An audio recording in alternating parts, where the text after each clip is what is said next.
Hello dear students, मैं हूं धीरेन्द्र मिश्रा। आपके अपने YouTube channel study with Divya classes में आपका स्वागत करता हूं। डियर स्टूडेंट्स, आज मैं होम कमिंग का थर्ड पार्ट पढ़ाने जा रहा हूं। डियर स्टूडेंट्स, आपसे एक रिक्वेस्ट है कि वीडियो को अंत तक ज़रूर देखिए और वीडियो अगर अच्छा लगे तो वीडियो को लाइक और शेयर करिए और मेरे यूट्यूब चैनल को सब्सक्राइब ज़रूर कीजिएगा। डियर स्टूडेंट्स, आइए स्टार्ट करते हैं। फटिक as soon as all was settled। Sphatik as soon as, ज्यों ही all was settled, सारी चीज़ें सुनिश्चित हो गई। kept asking his uncle, अपने मामा से पूछना प्रारंभ कर दिया। every moment, प्रत्येक क्षण प्रत्येक मिनट, कि when they were to start, कब वे यहाँ से चलेंगे। अर्थात कहने का मतलब फटिक ज्यों ही सब कुछ सुनिश्चित हो गया, वह अपने मामा से प्रत्येक मिनट पूछता रहा कि हम लोग यहाँ से कलकत्ता के लिए कब निकलेंगे। He was on pins and needles. देखिए, ऑन पिंस एंड नीडल्स एक आइडम है, मुहावरा। यहाँ पे इसका अर्थ होगा व्यग्र या उत्साहित होना। तो he was on pins and needles all day long, वह पूरा दिन व्यग्र और व्याकुल रहता। विथ एक्साइटमेंट, उत्तेजना के साथ। एंड और ले awake most of the night, और अधिकतर वह रातों में जागता रहा। ऐसा क्यों? वह अपने मामा के साथ कलकत्ता जाने के लिए उसके हृदय में हमेशा व्याकुलता बनी रहती कि यह उत्तेजना उसके अंदर जागृत होती कि हम कितने जल्दी मामा के घर पहुंच जाएं। इसी वजह से ले awake most of the night, वो अधिकतर रातों को जगता ही रहता। अवेक माने जागना। ही बिक्वीथड, वह वसीयत कर दिया था। टू माखन, माखन को इन परपिटिटी में सदा के लिए। हिज फिशिंग रॉड, अपने मछली पकड़ने वाले डंडे को। हिज बिग काइट, अपने बड़ी पतंग को। एंड हिज मार्बल्स, और अपने कंचे को। माखन को फटिक ने अपनी सारी चीज़ें सदा के लिए वसीयत कर दी थी। देखिए, बिक्वीथड मीन्स वसीयत करना, और परपेट्यूटी मीन्स होता है सदा के लिए, हमेशा के लिए। माखन को फटिक ने सदा के लिए अपने मछली पकड़ने वाले डंडे को और अपने बड़े पतंग को और अपने कंचे की गोलियों को सदा के लिए वसीयत कर दिया, सदा के लिए दे दिया था। इंडीड, वास्तव में। At this time of departure, जाने के इस वक्त। डिपार्चर में प्रस्थान करना। वास्तव में जाने के इस समय, इस वक्त में। हिज जेनरसिटी, उसकी उदारता। टूवर्ड्स माखन, माखन के प्रति। वाज अनबाउंडेड, असीम हो गई थी। अभी हम मामा के घर जा रहा है, तो मामा के घर जाने के लिए उसके अंदर इतनी उत्साह बढ़ी हुई है कि वह अपनी सारी चीज़ों को, माखन को वह वसीयत सदा के लिए दे दिया। When they reached कलकत्ता, जब वे कलकत्ता पहुँचे। फटिक मेड द एक्वाइंटेंस, फटिक ने परिचय बनाया। ऑफ हिज आंट, अपनी मामी से। फॉर द फर्स्ट टाइम, पहली बार। जब ये लोग कलकत्ता पहुँचे तो फटिक ने पहली बार अपने मामी से परिचय किया। She was by no means pleased, वह तनिक भी प्रसन्न नहीं हुई। विथ दिस अननेसेसरी एडिशन, इस अनावश्यक जुड़ाव से। टू हर फैमिली, अपने परिवार में। अर्थात जब फटिक ने अपने मामी से पहली बार परिचित हुआ तो उसकी मामी उसको देखकर तनिक भी प्रसन्न नहीं हुई। वह इस अनावश्यक एक व्यक्ति के बढ़ जाने से अपने परिवार में तनिक भी प्रसन्न नहीं हुई। सी फाउंड हर ऑन 3 बॉयज, वे अपने ही 3 बच्चों को, 3 लड़कों को। क्वाइट इनफ, पर्याप्त पाई। To manage without taking anyone else, बिना किसी दूसरे को लिए हुए प्रतिबंधित करना। अर्थात जो फटिक की मामी थी, वह बिना दूसरे को अपने परिवार में शामिल किए हुए अपने 3 ही बच्चों को वह पर्याप्त रूप से पाई। उन्हें ऐसा लगा कि हमारे 3 ही बच्चे हमारे लिए बहुत हैं। एंड और to bring a village lad, और एक गांव के लड़के को ले आना। ऑफ 14, वो भी 14 वर्ष का हो, इनटू दियर मिड्स वाज, उसकी ऐसी उम्र, वाज टेरिबली अपसेटिंग, यह पूर्ण रूप से करें कि 14 वर्ष के लड़के को, वो भी गांव का लड़का हो, अगर उसको अपने परिवार में ले करके आए तो यह पूर्ण रूप से परेशानी की बातें होती है। टेरिबली अपसेटिंग मतलब परेशानी की, पूर्ण रूप से परेशानी की बातें। अब ध्यान दीजिए, दिसंबर शुड रियली हैव थॉट, दिसंबर को वास्तव में सोचना चाहिए था। शुड है मतलब चाहिए था। December should really have thought, दिसंबर को वास्तव में सोचना चाहिए था। ट्वाइस, 2 बार, before committing such an indiscretion, इस प्रकार के अविवेकपूर्ण कार्य करने के पहले। इंडिस्क्रेशन माने अविवेकपूर्ण कार्य होता है। तो वही बताया जा रहा है, December should really have thought twice, दिसंबर को वास्तव में 2 बार सोचना चाहिए था। Before committing such an indiscretion, इस प्रकार के अविवेकपूर्ण व्यवहार या अविवेकपूर्ण कार्य करने के पहले। In this world of human affairs, in this world, इस दुनिया के ऑफ ह्यूमन अफेयर्स, तौर तरीकों में, there is no worse nuisance, इतना बड़ा दुख कुछ भी नहीं होगा, than a boy at the age of 14, एक 14 वर्ष के लड़के की उम्र की अपेक्षा। अर्थात बताया जा रहा है कि इस दुनिया के तौर तरीकों में 14 साल का लड़का होना, 14 साल का लड़का होना अपने आप में एक सबसे बड़ा मुसीबत होता है। वर्स नॉइसेंस मतलब मुसीबत।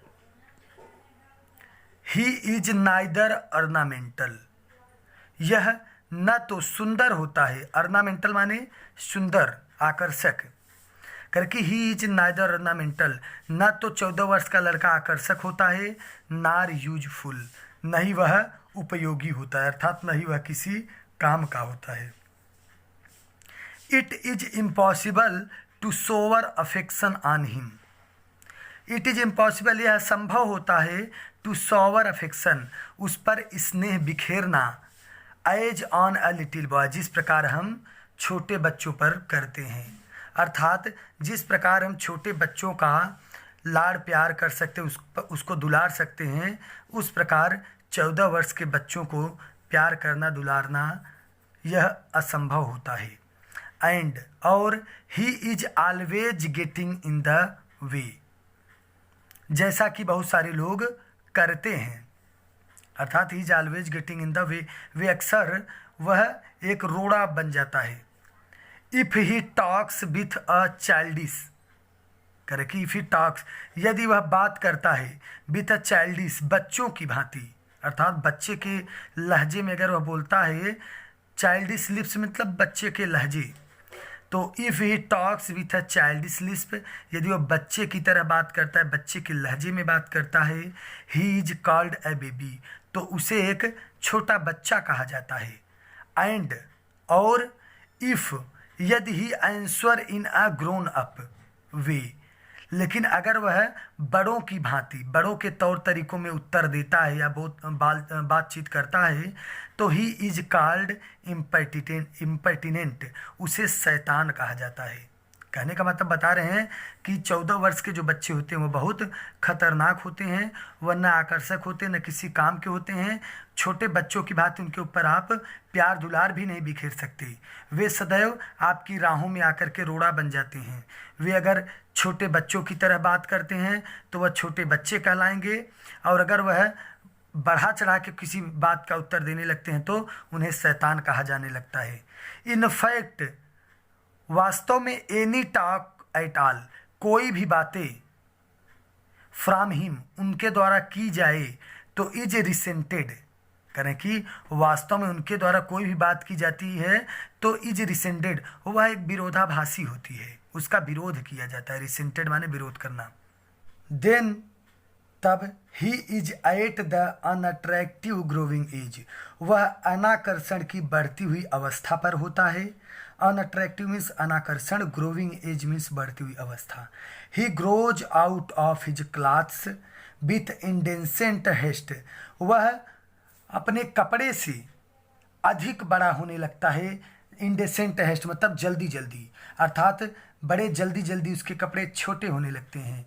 हिज वॉइस ग्रोज हॉर्स, उसकी आवाज़ों में भारीपन आने लगता है। हॉर्स एंड ब्रेक्स एंड क्वेवर्स, इसका मतलब आवाज़ में भारीपन आ जाना, फटने लगना। ब्रेक्स एंड क्वेवर्स मतलब आवाज़ फटने लगना, हॉर्स मतलब भारीपन आ जाना। His voice grows hoarse and breaks and quavers, तब उसकी आवाज़ों में भारीपना आने लगती है और आवाज़ फटने लगते हैं। His face grown suddenly angular and unsightly, his face, उसके चेहरे ग्रोन सडनली, अचानक रूप से, आकस्मिक रूप से बढ़ने लगते हैं, बदलने लगते हैं। एंगुलर एंड अनसाइटली, अच्छा न लगने वाले बदलाव में, उसकी जो चेहरे में बदलाव आते हैं वे अच्छा न लगने वाले बदलाव के रूप में प्रतीत होने लगते हैं। It is easy to excuse, यह क्षमा करना आसान होता है। The shortcoming of early childhood, प्रारंभिक अवस्था में छोटे बच्चों को, अर्थात छोटे बच्चों को माफ़ करना बहुत ही आसान होता है। बट लेकिन it is hard to tolerate, लेकिन उन्हें बर्दाश्त करना बहुत कठिन हो जाता है। Even unavoidable lapse in a boy of 14, अगर वह लड़का 14 वर्ष की उम्र में या 14 वर्ष की अवस्था में हो। अर्थात कहने का मतलब है कि अगर छोटा बच्चा हो तो उसकी बातों को अवॉइड कर लेना, उसे क्षमा कर देना बहुत आसान होता है। लेकिन अगर 14 वर्ष का उम्र हो और ऐसा बालक, उसकी बातों को बर्दाश्त करना, उसे क्षमा करना बहुत मुश्किल होता है। The lad himself become painfully, वह लड़का अपने आप में ही एक पीड़ादायक और सेल्फ कॉन्शियस, शर्मीला होता है। 14 वर्ष का लड़का अपने आप में ही एक पीड़ादायक और शर्मीला होता है। When he talks with elderly people, जब वह बड़े लोगों से बात करता है, एल्डरली पीपल माने बड़े लोग से। इफ़ यानी when he talks with elderly people, जब वह बड़े लोगों से बात करता है। He is either unduly forward, या तो वह अनड्यूली फॉरवर्ड, इतना अधिक बोलने लगता है, और इल्ज सो अनड्यूली साई, कि वह अपने आप को शर्मिंदा महसूस करने लगता है। दैट ही अपीयर्स असेम्ड, और उसे शर्मिंदगी होने लगती है। आप हिज वेरी एग्जिस्टेंस, अपने अस्तित्व पर ही। कहने का मतलब अगर 14 वर्ष का लड़का किसी बड़े लोग से बात करता है तो बोलते बोलते इतना आगे निकल जाता है कि वह शर्मीला, उसे प्रतीत होने लगता है कि उसे शर्म आने लगती है, और वह अपने अस्तित्व पर ही, एग्जिस्टेंस माने अस्तित्व, उसे अस्तित्व पर ही असेम्ड, शर्म फील होने लगती है। येट करे कि हाँ, yes, yet it is at this very age, करे कि हाँ, पर इस वह उम्र की अवस्था में ही। When is hurt a young lad, यानी एक नवयुवक लड़के के हृदय में most craves for recognition and love, अक्सर एक प्रेम और पहचान की आवश्यकता होने लगती है। बता रहे हैं कि इस उम्र की अवस्था में जो छोटे लड़के होते हैं उनको अपनी पहचान और प्रेम की आवश्यकता होने लगती है। रिकॉग्निशन मीन्स पहचान। एंड और ही बिकम्स द डिवोटेड स्लेव, करें कि वह गुलाम बन जाता है। डिवोटेड स्लेव माने गुलाम या दास बन जाता है। आप एनीवन, किसी भी व्यक्ति का, हु शोज हिम कंसिडरेशन, जो उसके ऊपर अपनी संवेदनशीलता दिखाते हैं।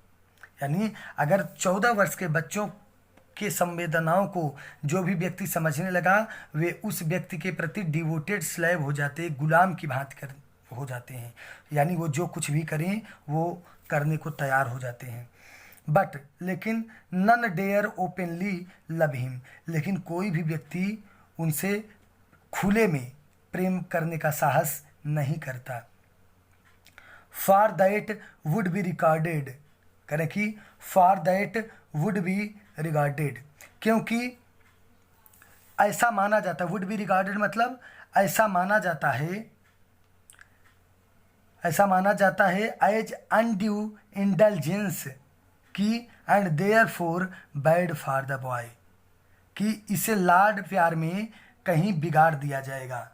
करें कि कोई भी व्यक्ति 14 वर्ष की उम्र के लड़के से खुले में मतलब ओपनली लव कोई नहीं करता, क्योंकि ऐसा माना जाता है कि 14 वर्ष के बच्चे से अगर आप अधिक प्रेम करेंगे तो उसे लाड प्यार में बिगाड़ना माना जाता है। ऐसा कहा जाता है कि आप इसको लाड प्यार में बिगाड़ रहे हैं।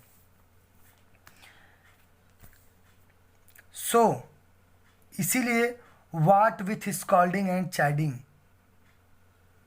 इसीलिए कर कि बहुत डांट व फटकार मिलने पर ही बिकम्स वेरी मच लाइक अ स्ट्रे डॉग, वह बिल्कुल आवारे कुत्ते की भांति हो जाता है। स्ट्रे डॉग मतलब आवारा कुत्ता।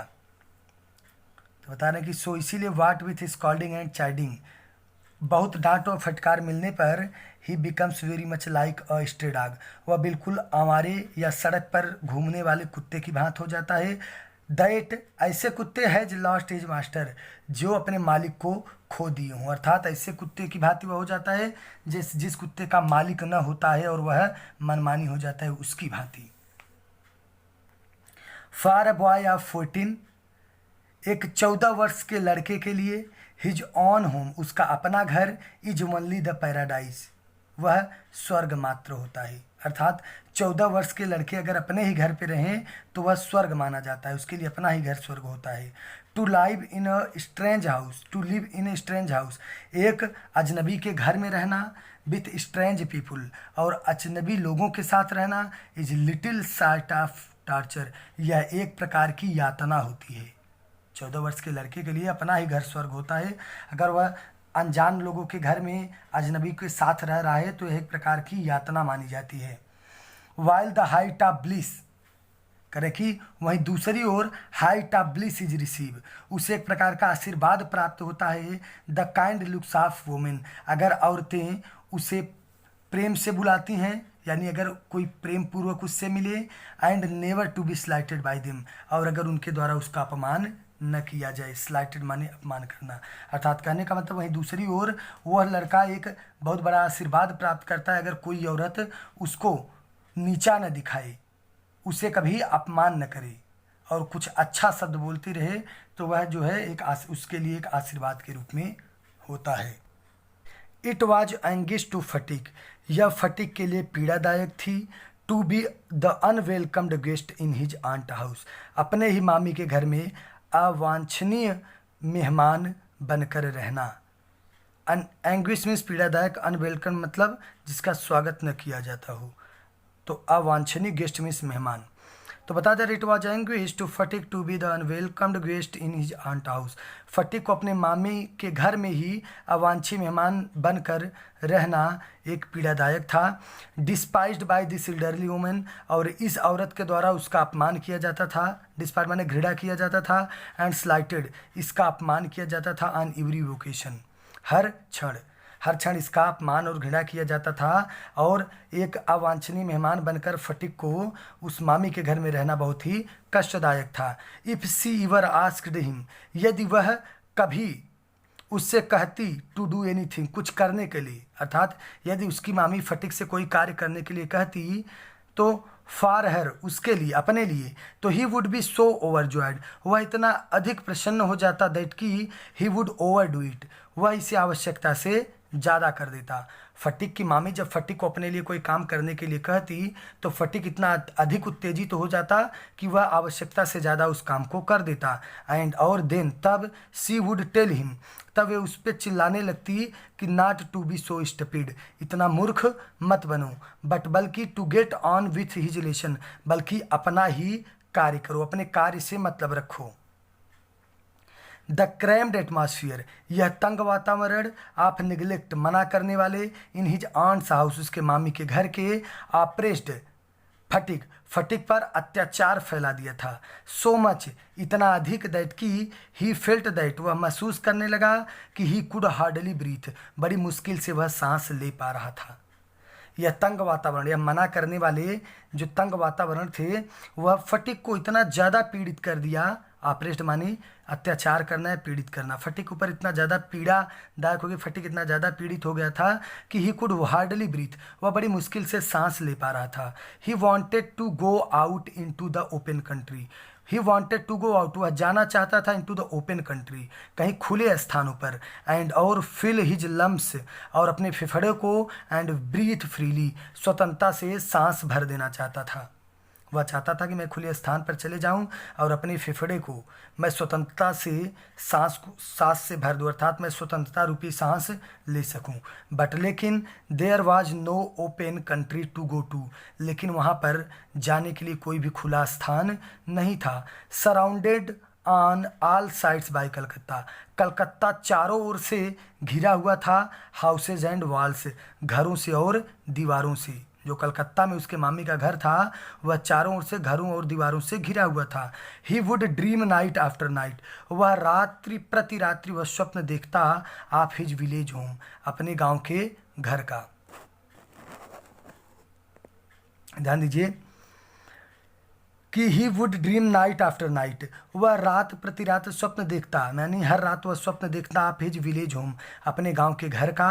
And long to be back there, और काफ़ी इंतज़ार करता कि मैं अपने घर वापस चला जाऊं। हर रात उसे अपने घर की याद आती और वह हमेशा प्रयत्न करता कि मैं वापस कब अपने घर चला जाऊं। ही रिमेंबर्ड द ग्लोरियस मीडो, वह अपने शानदार चरागाह को याद करता, उससे घर के किनारे, घर के पास में जो ग्लोरियस मीडो शानदार चरागाह था उसको याद करता।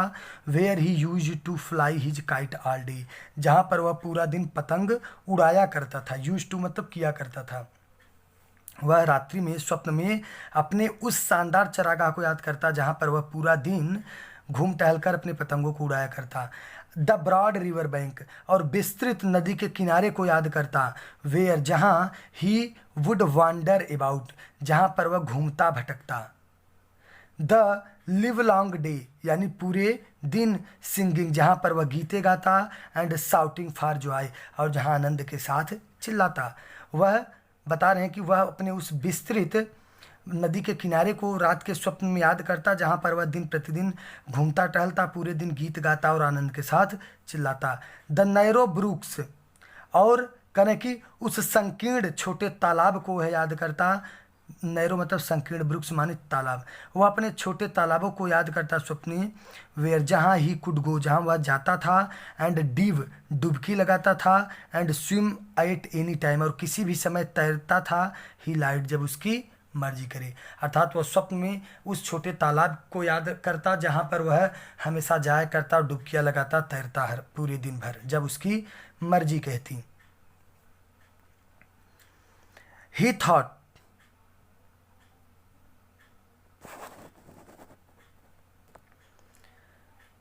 ही thought of his band of boy companions, he thought वह सोचता, of his band of boy companions, अपने उस लड़कों के समूहों को, अपने लड़के के झुंड जो थे, उसके गांव के जो लड़के थे, उन लड़कों के समूहों के बारे में सोचता। ओवर हुम, जिसके ऊपर ही वाज डिस्पॉट, वह तानाशाह करता, यानी जिसके ऊपर वह अपनी मर्जी चलाता, जिसके ऊपर जैसे चाहता काम करवाता। डिस्पॉट में तानाशाह होता है। वह बताया जा रहा है he thought of his band of boy companions, वो अपने लड़कों के झुंड को याद करता। ओवर हुम, जिसके ऊपर ही वाज डिस्पॉट, वह तानाशाह करता। एंड एबाबाल, और बहुत सारी कुछ चीज़ें जिनके ऊपर वह करता, मतलब एबाबाल मतलब बहुत सारी चीज़ों को इसी प्रकार वह याद करता रात के स्वप्न में। The memory of that tyrant mother of his, और अपने उस तानाशाह यानी पक्षी जो पक्ष लेती हैं, टायरेंट मतलब जो पक्ष लेती हैं, और अपने उस पक्ष लेने वाली माँ की मेमोरी, स्मृतियों को याद करता।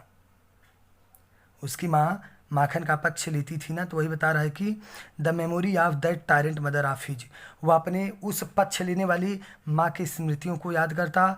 Who had such a prejudice against him, जो सदैव उसके प्रति पक्षपात करती, जो सदैव उसके प्रति जिनको उसके प्रति सदैव पूर्वाग्रह था या वह पक्षपात करती थी। Occupied him day and night, और यह उसे पूरा दिन रात ये बातें याद रहती। A kind of physical love, एक प्रकार का शारीरिक प्रेम, उसके अंदर एक प्रकार का शारीरिक प्रेम दैट ऑफ एनिमल्स, उन जानवरों की भांति, ए लॉन्गिंग, जिसकी तीव्र इच्छा हो, to be in the presence of one, उस व्यक्ति की उपस्थिति में, हु इज लव्ड, जिसे बहुत प्रेम किया जाता हो। अर्थात उस लड़के को अपनी माँ के प्रति उन जानवरों की भांति लगाव हो गया था, प्रेम हो गया था, एक शारीरिक प्रेम हो गया था। ऐसे व्यक्ति जिनको एक व्यक्ति की उपस्थिति में बहुत प्यार की चाहत होने लगी, इस तरीके से उसे अपने माँ के प्रति चाहत होने लगा था, शारीरिक प्रेम होने लगा था। एन इनएक्सप्रेसिबल विस्टफुलनेस, और उसके अंदर एक इनएक्सप्रेसिबल मतलब अवर्णीय, अकथनीय बेचैनी होने लगी थी ड्यूरिंग अब्सेंस, अपनी माँ के उपस्थिति में। और ए साइलेंट क्राई, और वह मन ही मन रो रहा था, ऑफ द इनमोस्ट हर्ट, आंतरिक हृदय से, फॉर हर मदर, अपनी माँ के लिए। वो अपने माँ के लिए मन में ही वह अपने आंतरिक हृदय से अपने माँ के लिए वह रो रहा था, उस अपनी माँ की याद में।